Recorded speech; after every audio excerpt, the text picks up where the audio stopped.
selama 6 jam non-stop. Jadi tadi masih ada sedikit yang 50 km tadi itu bagaimana? Untuk jangkauan telemetrinya saat ini kemampuannya sejauh 50 km.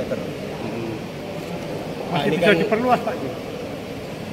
Masih bisa diperluas atau dijauhkan lagi? Nanti telemetrinya itu tergantung perangkat yang dibawa. Nanti kalau perangkat yang dibawa semakin bagus, maka bisa jangkauannya bisa lebih jauh. Secara akumulatif riset developmentnya berapa lama Pak? Untuk Palapa S1 ini R&D-nya selama 3 tahun. 3 tahun kita mulai sejak 2021. Kemudian kita kembangkan terus strukturnya, kita buat yang semakin ringan, semakin kuat, sehingga payloadnya bisa tinggi. Tahun ketiga serangkaian pengujian sudah kita laksanakan. Pemanfaatannya Pak? Ya, ini nanti pesawat ini akan dimanfaatkan untuk deteksi dini kebakaran hutan. Jadi informasi titik panas itu diperoleh dari satelit.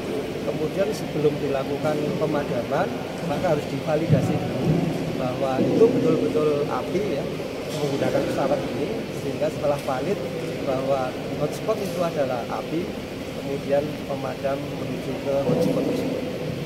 Pak, ini kan dulu sempat dilihat Pak Prabowo ya, ini setelah di launching apa ada komunikasi mungkin dengan Pak Prabowo untuk? Ya, dulu pesawat ini saat awal pengembangannya sudah disaksikan oleh Pak Prabowo, cuman saat itu belum diuji. Kemudian Pak Prabowo saat itu mengatakan bahwa kalau sudah diuji mau dimanfaatkan. Nah ini pesawat sudah selesai kita tes, sudah kita uji kehandalannya, maka nanti Universitas Gadjah Mada akan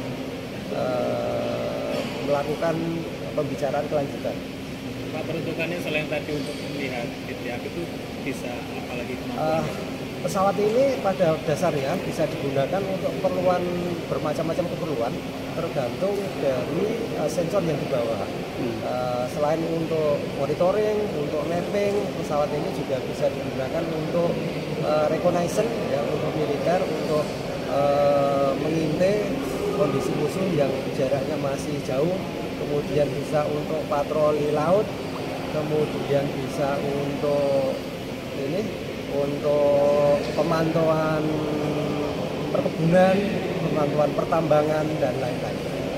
Tapi setelah launching ini akan dilaporkan ke Pak Prabowo dahulu. Ya, rencananya seperti itu. Kita sudah mengetes pesawat ini, sudah kita uji kehandalannya, sehingga nanti selain ke Mendenkam saat itu juga akan kita promosikan ke instansi-instansi yang lain. Sudah ada yang instansi lain yang tertarik Pak untuk sudah banyak. Ini kebetulan Palapa S1 ini sudah banyak melakukan pameran.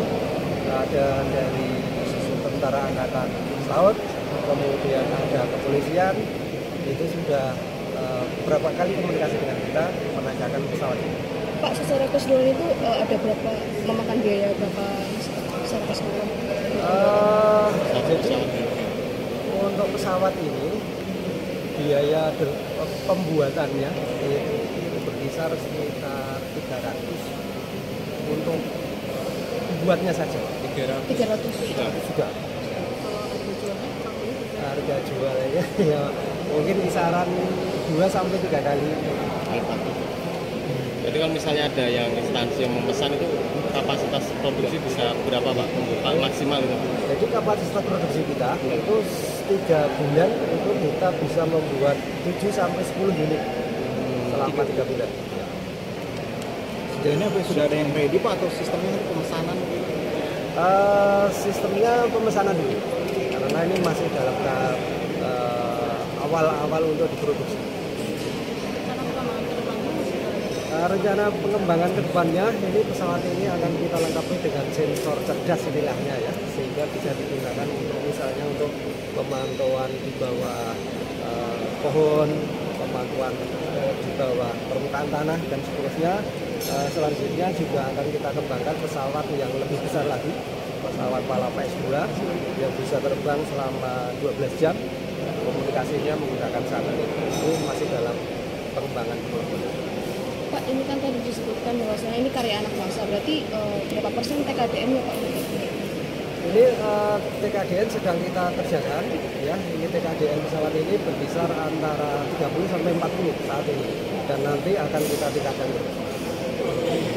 Jadi sudah bisa langsung tahap produksi berarti ya Pak ya? Dipastikan bisa langsung tahap produksi ya? Sekarang ini saat ini Ya. sudah tahap produksi gitu maksudnya Sudah, sekarang ini? sudah siap. Karena pesawat ini kan membuatnya dengan cara dicetak. Nah, pencetakannya sudah siap semua. Sehingga nanti untuk produksi itu kita tinggal dicetak. Cetakan sudah siap semua. Kalau tadi seperti yang dibilang Pak Dekan bisa dikembangkan juga jadi militer dengan membawa Ya, sebagai pada prinsipnya pesawat ini bisa digunakan untuk apa saja. Kalau untuk militer ya nanti membawa bom atau apa gitu bisa digunakan seperti itu. Tapi saat ini belum kita. Kalau perusahaan di Jogja mungkin udah ada yang dari untuk di Jogja ini. Untuk perusahaan di Indonesia, di Jogja maupun di seluruh Indonesia yang mengembangkan pesawat konfigurasi VTOL plane dengan penggerak engine ini baru kita satu-satunya saat ini. sudah dimesan Pak? Sudah dimesan? Pesawat ini sudah ada, yaitu dari Kementerian Lingkungan Hidup dan Kehutanan.